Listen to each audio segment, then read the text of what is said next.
video on this riff because it's literally the perfect example of everything I'm constantly talking about. This riff is essentially an expansion on the rhythm, okay? So if you're new to the channel, I'm going to explain to you what the rhythm is, okay? It's this thing, dude. This thing I constantly refer back to. It's literally the most ubiquitous rhythm in popular music, okay? Easily more than 50% of Gojira's riffs are based on this. That song Sphinx, entirely based on this. Dude, Deftones, Linkin Park, Tool, Incubus, Korn, Our Last Night, Taylor Swift, dude, they're all using this rhythm, okay? So here's what's important to notice. We've got two different kinds of components, right? We have 4 of these and 2 of these. So these components are threes, okay? What do I mean by their threes? I mean that each of them accounts for 3 subdivisions like that. And then these 2 obviously represent 2 subdivisions each, right? So that's what we're talking about. We have 4 groupings of 3, 2 groupings of 2. Our components are 3s and 2s, and that makes logical sense because if you've been watching the previous videos, you already know that all rhythm breaks down into 3s and 2s. You gotta deal with 3s and 2s. There's no escaping it. And that's in full alignment with the reality that the most popular used rhythm of all time is just a sequence of 3s and 2s, right? It's basic stuff, essential, fundamental, first principle stuff. So what's so great about this rhythm? Why does everybody use it? Well, to find out, we're just gonna have to put this against a snare drum really quickly. Take a listen to that.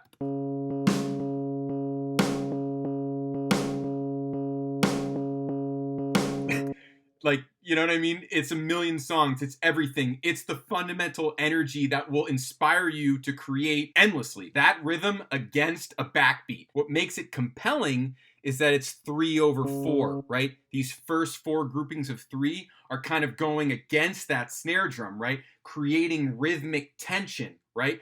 And then that tension resolves at the end when you have 2 2-note groupings, which are just 4. 4 against 4, basic alignment, in the perfect contrast to 3 against 4, which is what came previously. So what Gojira did was they were like, let's expand the tension. Let's prolong it. So they did, instead of these 4, they did 8, dude, like this. 8. That's what Amazonia riff is. You can tell it, like, what's happening? Like, prolonged tension is what's happening, right? More 3s than you're used to. But guess what? They resolve the tension appropriately by having one full measure of 4/4 come after that measure of 6/4. What's interesting here is that the phrasing is kind of the same, right? It's the same as the ubiquitous rhythm, but it's just expanded. I feel like that's a key insight takeaway right there, is just don't reinvent the wheel, right? And that sort of takes us to the next part of it, which is the note choices. How do they choose it, right? Don't reinvent the wheel.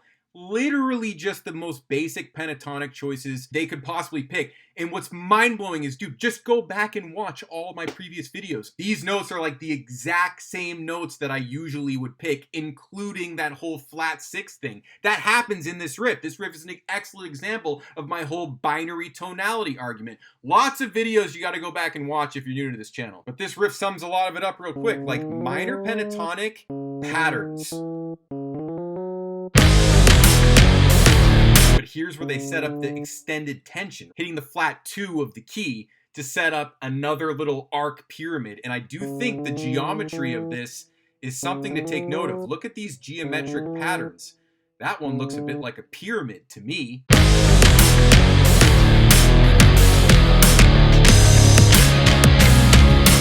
And then there's just a little bit of fill going on here from the bass, this little fill thing. But it's still 4/4 as all hell, right? What happens next? It's a response. It's the response to this call, right? That's a call. Now you have a response, dude. The classic basic stuff. You literally take the exact same rhythm, right? And you just set up a response, and that response is going to be represented harmonically somehow, right? Because the rhythm is the same, mostly. There is actually a variation at the end, but it's basically exactly the same. So what's the first note of the response? Flat 6. Dude, the key note. Go back and watch all the videos. And then you walk down the scale from the flat 6 in all the logical ways. This is like a scale pattern where you're skipping scale degrees, kind of, right? Skip a scale degree, go back to it, and then you just have another like pyramid walk-up situation, right? That geometry, dude, that's the ancient geometry, man. These guys know about pyramids, that's for sure. right? There it is, the pyramid. The little rhythmic variation there is that they just jump up an octave right up here. And if I'm not mistaken, the guitar plays on the beat where the bass plays off the beat. I think that's what's happening, and that's one of those classic mega rule breakers. Listen to that one. Perfect, dude. Maximum tension right there. Funny enough, the tension is happening when the rhythmic release is occurring, and that's a classic thing to do, mixing and matching harmonic tension and rhythmic tension, right? You can have harmonic tension when you have rhythmic release, and you can have rhythmic tension when you have harmonic release. That's exactly how this riff is working. The call, this whole call here is very consonant. It's not very tense.